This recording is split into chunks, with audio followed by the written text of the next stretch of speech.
안녕하세요. 안녕하세요. 이해란 TV의 이해란입니다. 예, 이승만 대통령의 독립정신, 예, 정말 대한민국에서 이승만 대통령의 카나요서는 위키디피아 같으신 분이십니다. 우리 김여정 선생님 모시고. 과찬이십니다. 예, 독립정신 또 오늘 학습하도록 하겠습니다. 예. 자, 두 줄만이죠? 예. 아, 예. 그동안 왜 그렇게 안 오신 거예요? 예. 아, 이게 여름 나느라고. 예. 자, 오늘은 지난번에 예고는 해드렸는데 우리나라와 서양 세력 간의 충돌, 여기에 대해서 얘기할 건데요. 좀 내용은 긴데 뭐 어떻게 압축해서 할게요. 예. 근데 하기 전에 제가 오늘 광고 좀 하나 하려고요. 네, 하세요. 여기 뭐 광고는 자유예요. 자유예요. 책 나오셨어요? 아, 제 책이 아니고요. 이게 이주영 교수님. 이주영 교수님. 받으셨죠? 예, 나 받았어요. 이거. 아, 책 너무 좋더라고요. 얇은데 역사 어떻게 볼 것인가. 이거를 보면 이제 신좌파 운동의 맥도 다 짚을 수 있고 간략하게 되어 있으니까 이거를 우리 우파 운동하시는 분들 특히 난 뭐 이념이 뭔지 잘 모르겠어. 그리고 왜 지금 우리가 역사 전쟁을 해야 되는 건지 이런 이제 의문점 잘 모르시는 분들 보시면 원래 우리 또 이주영 교수님 특징이 글을 참 쉽게 쓰시거든요. 네, 그래서 요거 교학사에서 나왔는데 정가가 10,000원입니다. 아, 10,000원이에요? 네. 그러니까 이거 한 권. 아니 살 수 있는데 어디 교보가 사야 돼요? 뭐 교보는 아무 서점에나 다 있을 겁니다. 교학사에서 나온 거니까. 그래서 이렇게 보면은 제가 목차를 한번 일러드릴게요. 저도요 공부하느라 이렇게 줄을 열심히 쳤습니다. 야, 이렇게 공부하시면 훌륭한 자료가 나오지. 이제 역사의 효용성, 역사에서 이제 우리는 교훈을 얻을 수 있나? 뭐 이런 얘기. 그리고 역사에서 진보란 무엇인가? 혁명, 개혁, 어떤 것이 진보인가? 이제 이렇게 해서 역사관의 유형이 쭉 나옵니다. 영웅주의 사관, 민중주의 사관. 우리 지금 문제가 되는 게 민중주의 사관이잖아요. 저기. 그 다음에 이제 민족주의, 실증주의, 상대주의, 뭐 이렇게 해서 여러 가지 포스트 모더니즘의 역사관, 이런 거. 그 다음에 이제 개인의 관점에서 보는 역사, 집단의 관점에서 보는 역사 해서 총 11장으로 되어 있습니다. 그래서 이제 이 글을 쓰신, 그냥 제가 보면서 제 생각에는 이러한 모든 역사관을 설명을 하시면서 최종적으로는 우리 대한민국 건국, 남한과 북한의 건국 의미, 지금 1919년이 건국이라고 막 이런 이야기들 하니까 이주영 교수님께서 이제 그런 것까지 대비해서 왜 역사를 어떤 시각으로 봐야 되는지 이거 하셨는데 우리나라 진짜 1919년 이거 한번 여러분들께 말이 안 맞아도 너무 안 맞게 그렇죠.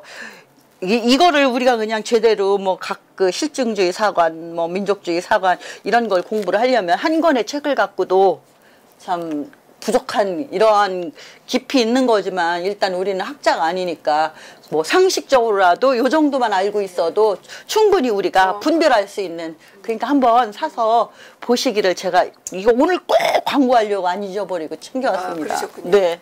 예, 좀 많이 사서 예, 저도 받았어요. 너무 좋아요, 책이. 쉽고 그다음에 저 책을 읽으면 내가 조금 분위기 있는 여성이 될 것 같더라고요. 그죠. 남성은 좀 젠틀맨이 되겠죠.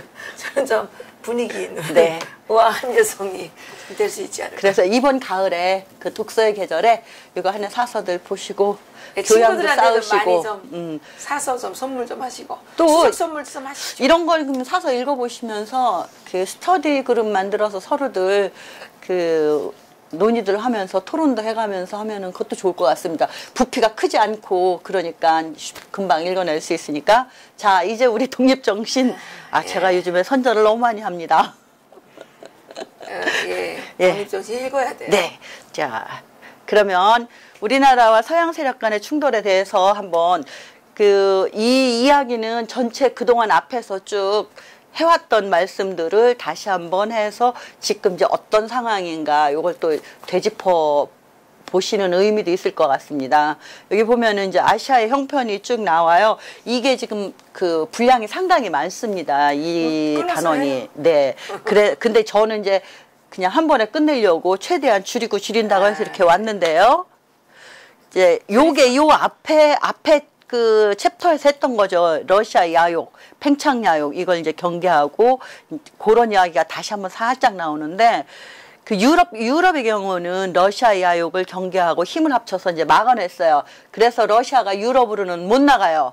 못 나가니까 그 반동으로 어디로 왔냐? 유럽이 우리 동아시아 쪽으로 왔죠. 그래서 특히 이제 청나라, 뭐 블라디보스톡도 이제 엉큼하게 거짓말해서 사기쳐서 말하자면 뺏어가고 그리고 우리 이제 조선 땅 욕심 부리고 이제 그런데 이렇게 이제 안타까운 상황인데 청나라나 우리나라는 이 러시아 야욕을 알아채지 못해서 이제 굉장히 위태로운 상황에 놓여 있다 이제 경고를 하시는 거예요. 근데 이게 이때 일본은 이미 그 메이지 유신을 하고 개혁 개방해서 충분히 그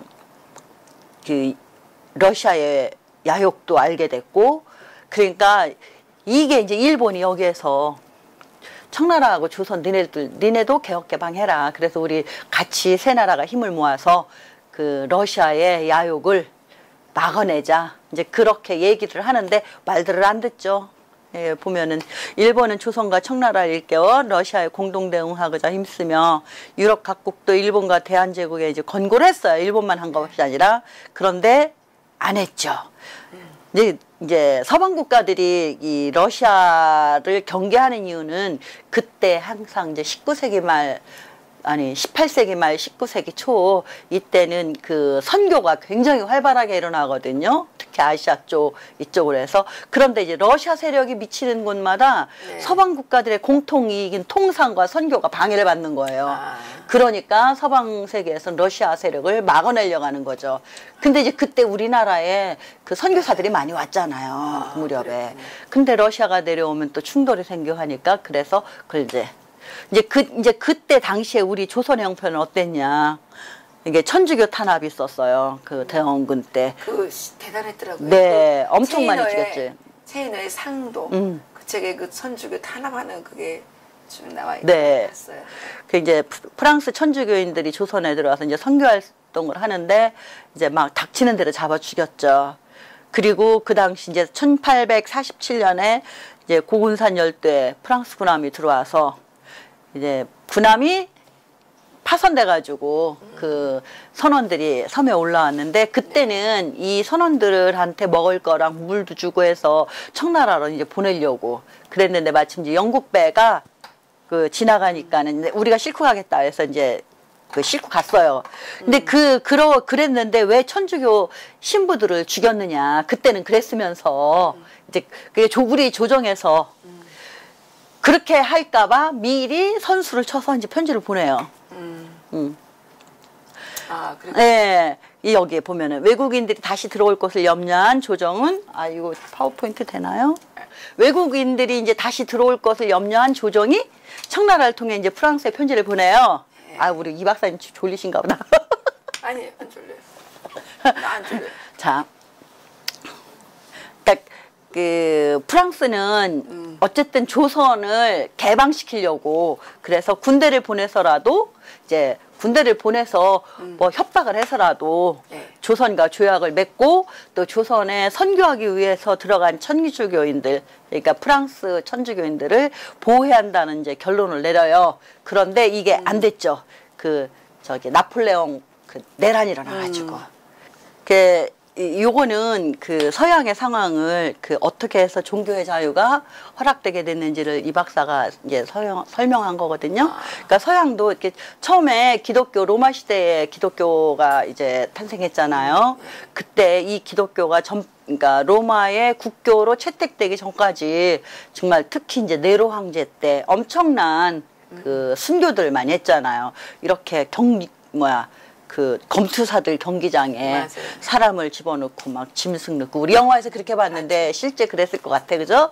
이렇게 해서 엄청난 인원이 희생된 후에 이제 로마에서 국교로 받아들이고 이제 그 이후 이제 서방 세계 중세 시대 지나고 이렇게 17세기, 18세기, 19세기로 들어오면서는 국제법을 제정해서 선교사를 이제 보호하도록. 근데 이게 사실은 우리 1960년대, 70년대 이때만 해도요, 미국에서, 그때는 이제 미국이, 그러니까 60년대, 68세대도 히피 문화가 막 이 창궐하고 베트남 전쟁 한참이고 이럴 때인데 그때도 중산층의 미국인 중산층들의 가치관은 기독교적 가치관이었거든요. 미국 정부도 그렇고 이제 과도기였잖아요. 그래서 목사님들은 그 미국으로 이민 가는 게 이민 문호가 참 쉽게 열렸었어요. 우리나라에서 이렇게 가시는 거. 그 다음에 이제 목사님들은 미국에서 어디 호텔을 가든 어디를 가든 대접을 받았어요. 그때만 해도. 우리 이제 그 1970년대 그때만 해도. 그러니까 그 이제 서방 세계에서는 이렇게 법으로 선교사를 보호하고 이렇게 이제 했죠. 네. 이 당시에는 문명 세계에서 가장 관심을 기울이는 것이 선교사를 보호하는 거였어요. 아, 선교사를 보호하면, 그러니까 먼저 선교사가 들어가서 기독교를 전파하고 그러면은 그 나라의 문명 수준이 좀 높아지면서 이제 개방이 되는 거죠. 그렇게 서로 통상하고 교류하게 되고 이게 순서가 그랬습니다. 그러니까 이승만 박사 처음에 기독교로 개종하기 전에 이 선교사를 굉장히 불신하고 싫어했어요.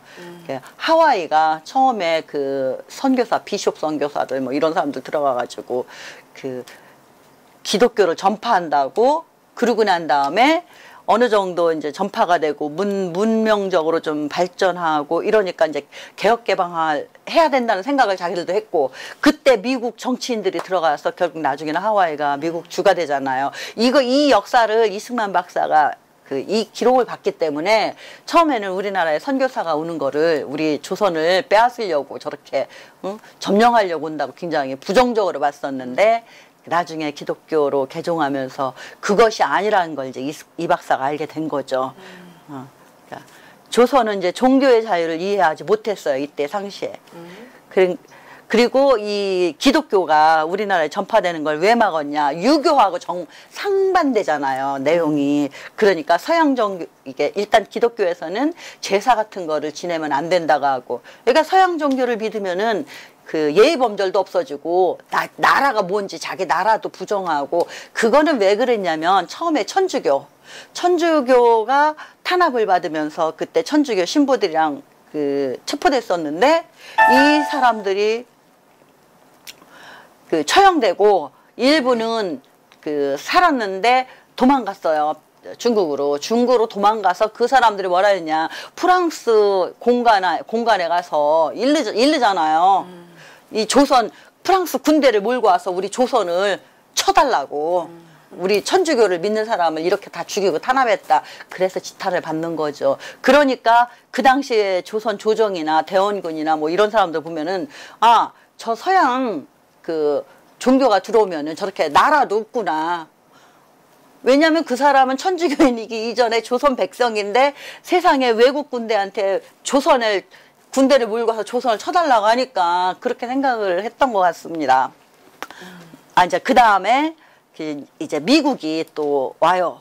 그래서 1866년 6월 그 서해에서 풍랑을 만난 미국 범선 한 척이 표류하는데 대원군이 이제 명령을 해서 이 선원들을 보호해서 청나라로 보내라고 이제 이렇게 해서 이 사람들을 보냈어요.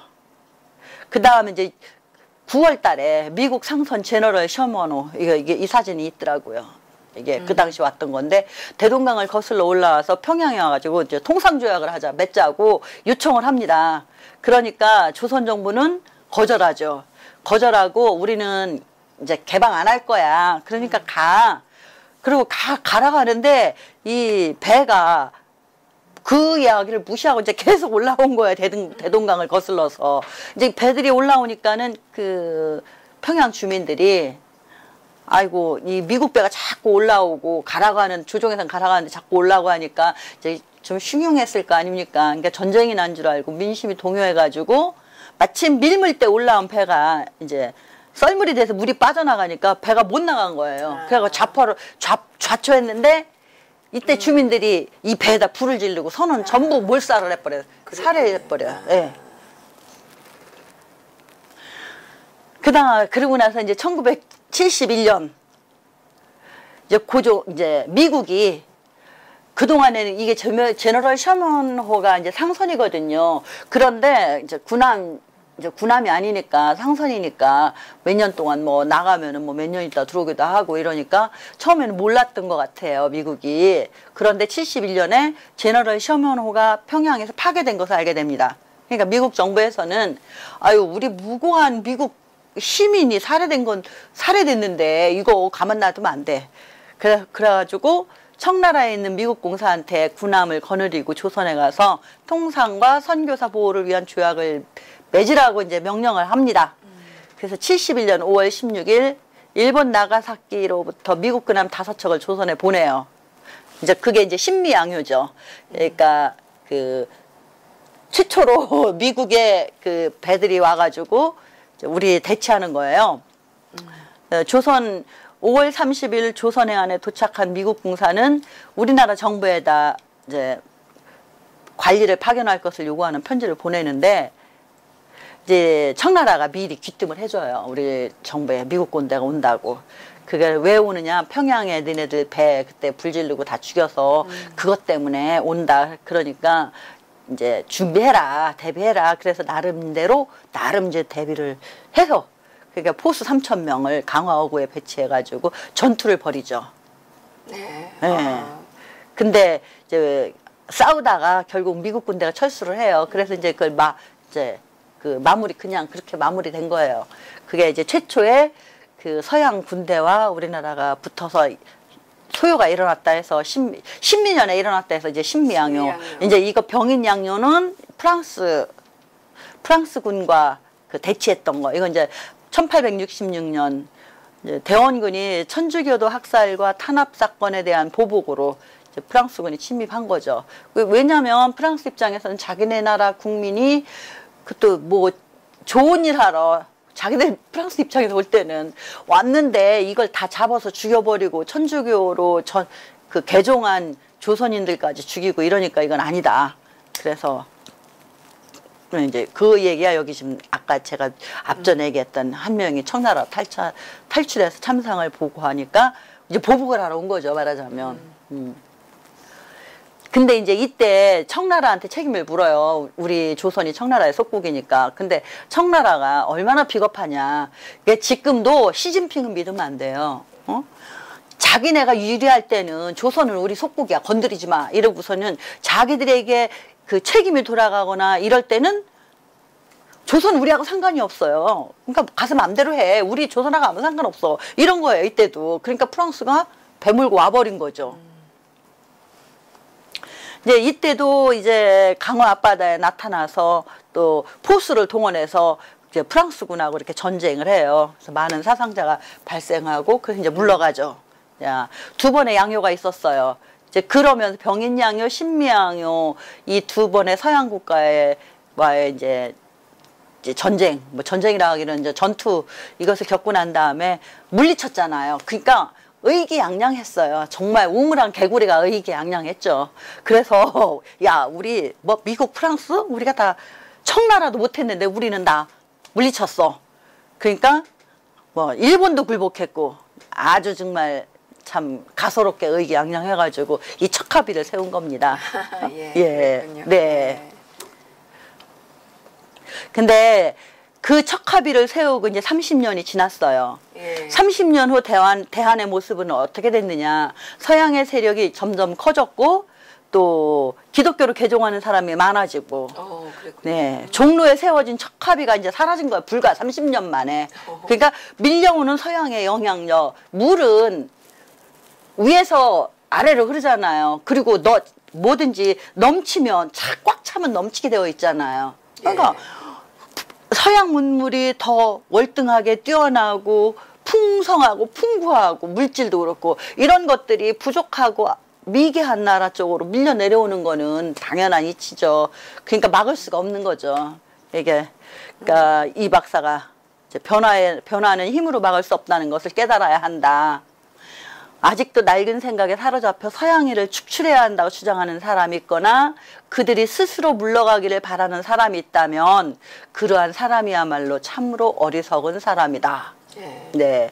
그러니까 외국인들이 우리나라에 오는 것을 반대하지 말고 막지 말고 같이 굉장히 길은 내용인데 요약하면 이 내용이에요. 그래요? 예. 너무 알기 쉽게 잘 정리하셨어요. 아예 그거는 아닌 것 같아요. 내가 고심을 요게 지금 이게 이 박사가 이제 결론이에요. 네. 근데 이게 지금 우리 시대에도 네. 아주 맞는 거네요. 예. 변화는 힘으로 막을 수 없다. 그죠? 그쵸. 왜냐면 이제 세상이 세태가 바뀌어서 이쪽으로 흘러가려고 하는 걸 그걸 아무리 막는다고 해서 되겠습니까? 이게 쉽게 예를 들면 지금 이 지구상에 있는 대부분의 나라가 공산주의가 다 종주국도 무너졌잖아요. 그리고 대세가 그 자유주의 국가들로 가잖아요. 근데 이거를 지금 우리나라에서는 지금 뭐 이상하게 우리 민족끼리 해가지고 저쪽으로 가려고 하는데 성장 뭐 해서 종전선 그게 가겠습니까? 그 다음에 세계 모든 나라들 잘 사는 나라들이 다 시장 경제를 하잖아요. 그리고 작은 정부를 해야 그 다음에 모든 기능을 시장에 그냥 맡겨놓으면 정부에서는 막히는 것만 뚫어주고 안 되는 것만 쉽게 규제만 좀 풀어주고 최소한으로 규제를 하고 그냥 놔둬라, 간섭하지 마라. 이 박사가 그 주의였어요. 그래서 이 박사가 통치할 때도 그 정부에서 뭘 하다 보니 뭐가 좀 부족하니까 기구도 늘리고 뭐 이렇게 하니까 이 박사가 그러잖아요. 그 국무회의 때 그래요.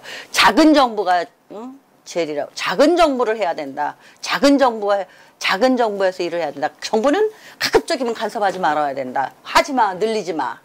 그러시죠. 그게 지금 그 트럼프 대통령이 하고 있는 게 그거지 않습니까? 네, 맞아요. 기업을 잘하게, 기업이 기업하기 좋게만 만들어주는 거. 정부의 역할은 그거다. 뭐 그냥 막 빨리 끝내고 싶어서 끝이네요. 다음에 또 있는 줄 알고. 아니 그냥 열어놓고 얘기하면 됩니다. 하여튼 예. 아유, 우리도 끝에 나는 길다 그래서 슬라이드가 한 30개 되는 줄 알았는데 오늘 아주 짧고 굵게, 예, 그리고 가늘고 단단하게 이렇게 정리를 해주셔서 정말